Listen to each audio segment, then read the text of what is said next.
အ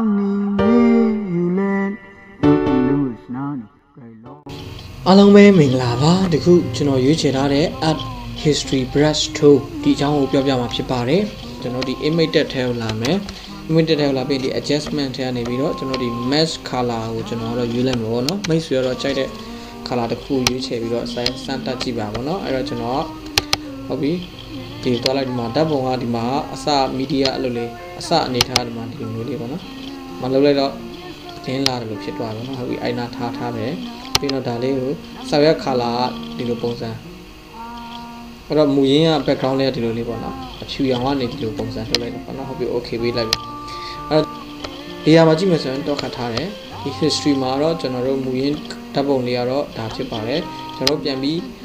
effect ထည့်လိုက်တဲ့ပုံလေးကဒီလိုဖြစ်တယ်ပေါ့နော်အဲ့တော့ထပ်ပြီးတော့ကျွန်တော်တို့ဒီပုံလေးကို snapshot ယူမှာဖြစ်တဲ့အတွက်ဒီညာလေးမှာထိလိုက်မယ်ဒါဆိုရင် snapshot ရပါပြီ snapshot တက်လာတဲ့ပုံကဒီမှာတွေ့တဲ့အတိုင်းပဲ snapshot 1ဆိုပြီးတော့ရေးထားတယ်ပေါ့နော်အဲ့တော့ကျွန်တော်တို့ paint brush tool ကကျတော့ဒီမှာမူရင်းပုံမှာအလုတ်လုံးနေအဲ့တော့ဒီမှာအလုတ်လုံးနေကျွန်တော်တို့ကဒီမှာအလုတ်လုံးစေချင်တာဖြစ်တဲ့အတွက်ဒီ paint brush tool ကိုအောက်မှာလာထားပြီးလိုက်မယ်ဟုတ်ပြီဒီအနေထားမှာကျွန်တော်တို့ကဒီ transparent layer တစ်ခုယူမှာဖြစ်တဲ့အတွက်ဒီနေရာလေးနှိပ်လိုက်မယ်ဒါဆိုရင် transparent layer တစ်ခုတက်လာပြီ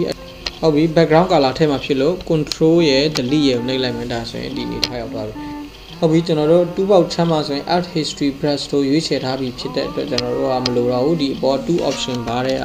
ဒီ brush ကိုကဒီထက်ကမိမိတက်တစ်ခုခုကိုလာပြီးအသုံးပြုပါဗောနော်ကျွန်တော်တော့လောလောဆယ်ဒီကောင်လေးကိုရွေးလိုက်ပါမယ်ဟုတ်ပြီကျွန်တော်တို့ဒီ style နဲ့ကကျွန်တော်တို့ဒီအရာတွေကိုတစ်ခုချင်းစီလိုက်စမ်းတက်ကြည့်ပါလောလောဆယ်ဒါလေးကိုကျွန်တော်ရွေးပြီးတော့စမ်းတက်ပြမယ်ဟုတ်ပြီအဲ့တော့ကျွန်တော်တို့က mouse နဲ့ left click လေးလိုက်ထိလိုက်မယ်ဆိုရင်တစ်ချက်ပဲထိလိုက်မယ်ဆိုရင်သူကဒီလိုအနေထားပါတော့ဟုတ်ပြီထပ်ပြီးတော့တူနဲ့တက်ဆိုင်ရာလေးတွေလိုက်စမ်းကြည့်အောင်တစ်ခုချင်းစီလိုက်စမ်းတက်ကြည့်ပါနော်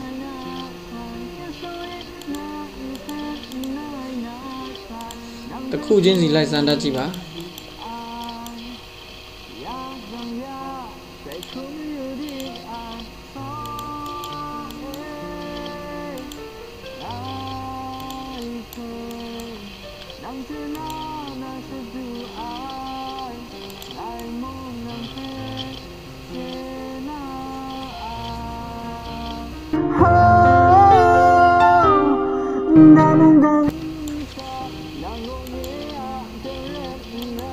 ထိုင် shot ကိုပြန်ရွေးပြီးစမ်းပြန်လုပ်နေပါနော်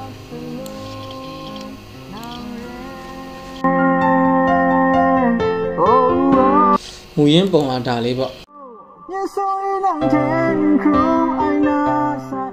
snapshot ကဟာကိုထပ်ပြင်လိုက်တဲ့ဒီ art history brush tool နဲ့တုံးလိုက်တာဒီလိုပုံစံလေးရလာပါတော့ကျေးဇူးကြိုက်ကပါဆိုင်နောက်ပိုင်းမှာပြန်ဆောင်ရအောင်